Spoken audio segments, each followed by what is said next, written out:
विण दोघातली तुटेना 4 मार्च भागामध्ये अंशू जात असतो. आजी म्हणते, अंशू नारळ घेऊन ये जा. आता अंशू खूप रागाने बोलतो, मी का आणू? दिवसभर काम करतो, ती इनप नाही आहे का?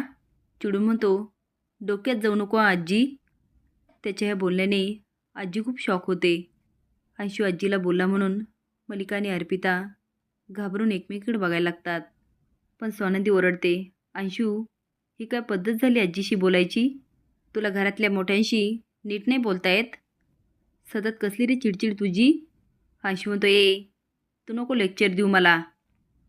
अंशूच्या बोलण्यामुळे अर्पिता मलिकाचा हात दाबते. मलिका म्हणते, हा अंशू पण ना, याला कुठे काय बोलावं तेच कळत नाही.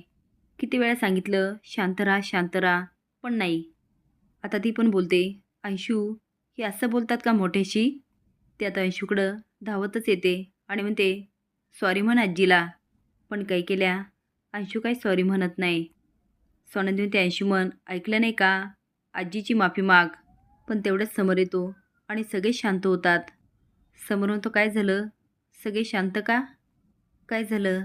आता नेहमीप्रमाणे मलिका नाटक करते आणि स्माईल करत म्हणते, काहीच नाही. अरे आम्ही असंच बोलत होतो जनरल. समोर म्हणतो, हो पण मी आल्यानंतर तुम्ही एवढे शांत का झालात? तो आता स्वानंदीकडे बघतो. तो स्वानंदी चिडून अंशुमनकडे बघत असते. समोर विचारतो, काय झालं स्वानंदी मॅडम, तुम्ही एवढ्या रागात काय? स्वानंदी म्हणते, विचारा तुमच्या भावाला, त्याने आत्ता काय केलं? समोर म्हणतो, काय झालं? ती म्हणते आजीशी. तेवढ्यात मलिका म्हणते, अरे आपल्याला पूजेला उशीर होईल. स्वानंदी पूजा करतेस ना? समर तू बस ना. अंशू तुला आजीने काय सांगितलं? आतून नारळ घेऊन ये जा. ये नारळ घेऊन. आई तू आणीला नारळ? तुम्ही सांगा ना. अंशू म्हणला, अजून कामं सांगा. तो सगळी करेल, मी आहे ना, मी त्याच्याकडून करून घेते. बरं का स्वानंदी, बाळा तू पूजेची तयारी करा. अर्पिता म्हणते, आजी मला पण सांग ना काम, मी काय करू? पण आजी मात्र काहीच बोलत नसते. आता जास्त वाद नको म्हणून स्वानंदी पण पूजेला लागते. तेवढ्यात अंशू नारळ घेऊन येतो आणि तो, वहिनी हे घे नारळ. आता समर आणि स्वानंदी पूजा करत असतात. आजी म्हणते, पिंट्या तुमची पूजा झाली की होळीला 5 प्रदक्षिणा घाला. समोर म्हणतो, आजी अगं ते कसं शक्य आहे? स्वानंदी मॅडमचा पाय दुखतो. स्वानंदीची एवढी काळजी बघून अंशुमन, अर्पिता आणि मलिका एकमेकाकडे बघायला लागतात. स्वानंदी म्हणते, अहो काही नाही. समोर म्हणतो, तुम्हाला जमेल ना?